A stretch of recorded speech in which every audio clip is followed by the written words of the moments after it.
माँ से भी मजाक करेगा। कोई 600 वर्ष पुरानी बात है।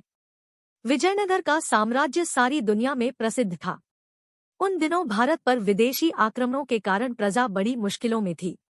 हर जगह लोगों के दिलों में दुख, चिंता और गहरी उधेड़-बुन थी। पर विजयनगर के प्रतापी राजा कृष्णदेव राय की कुशल शासन व्यवस्था, न्यायप्रियता और प्रजावत्सलता के कारण वहां प्रजा बहुत खुश थी। राजा कृष्णदेव राय ने प्रजा में मेहनत और सद्गुणों के साथ साथ अपनी संस्कृति के लिए स्वाभिमान का भाव पैदा कर दिया था, इसलिए विजयनगर की ओर देखने की हिम्मत किसी विदेशी आक्रांता की नहीं थी। विदेशी आक्रमणों की आंधी के आगे विजयनगर एक मजबूत चट्टान की तरह खड़ा था। साथ ही वहां लोग साहित्य और कलाओं से प्रेम करने वाले तथा परिहासप्रिय थे। उन्हीं दिनों की बात है, विजयनगर के तेनाली गांव में एक बड़ा बुद्धिमान और प्रतिभासंपन्न किशोर था।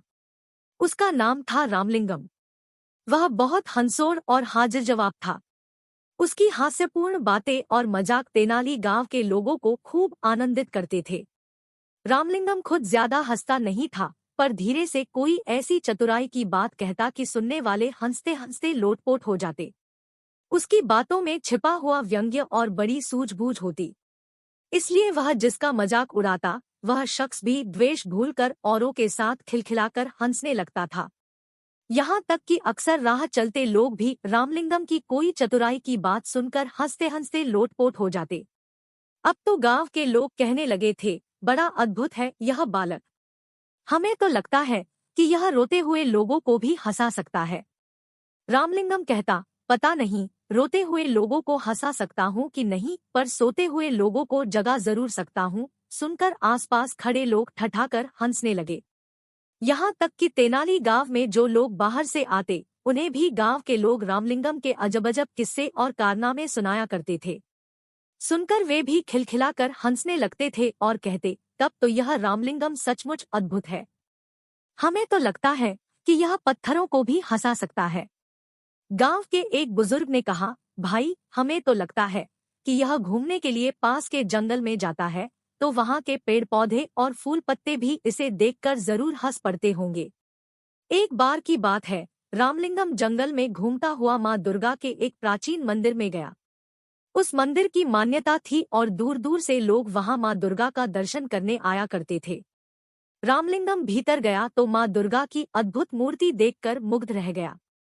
माँ के मुखमंडल से प्रकाश फूट रहा था। रामलिंगम की मानो समाधि लग गई। फिर उसने दुर्गा माता को प्रणाम किया और चलने लगा। तभी अचानक उसके मन में एक बात अटक गई।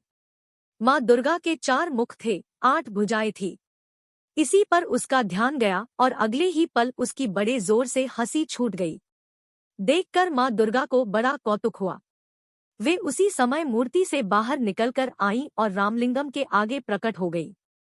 बोली, बालक तू हंसता क्यों है? रामलिंगम माँ दुर्गा को साक्षात सामने देखकर एक पल के लिए तो सहम गया, पर फिर हंसते हुए बोला, क्षमा करे माँ, एक बात याद आ गई, इसीलिए हंस रहा हूँ। कौन सी बात? बता तो भला, माँ दुर्गा ने पूछा। इस पर रामलिंगम ने हंसते हंसते जवाब दिया, माँ मेरी तो सिर्फ एक ही नाक है, पर जब जुकाम हो जाता है तो मुझे बड़ी मुसीबत आती है। आपके तो 4-4 मुख है और भुजाएं भी 8 है, तो जब जुकाम हो जाता होगा तो आपको और भी ज्यादा मुसीबत। रामलिंगम की बात पूरी होने से पहले ही माँ दुर्गा खिलखिलाकर हंस पड़ी। बोली, हट पगले, तू माँ से भी मजाक करता है। फिर हंसते हुए उन्होंने कहा, पर आज मैं समझ गई हूँ कि तुझमें हास्य की बड़ी अनोखी सिद्धि है। अपनी इसी सूझबूझ और हास्य के बल पर तू नाम कमाएगा और बड़े बड़े काम करेगा। पर एक बात याद रख, अपनी इस हास्य वृत्ति का किसी को दुख देने के लिए प्रयोग मत करना। सबको हंसाना और दूसरों की भलाई के काम करना। जा, तू राजा कृष्णदेव राय के दरबार में जा, वही तेरी प्रतिभा का पूरा सम्मान करेंगे।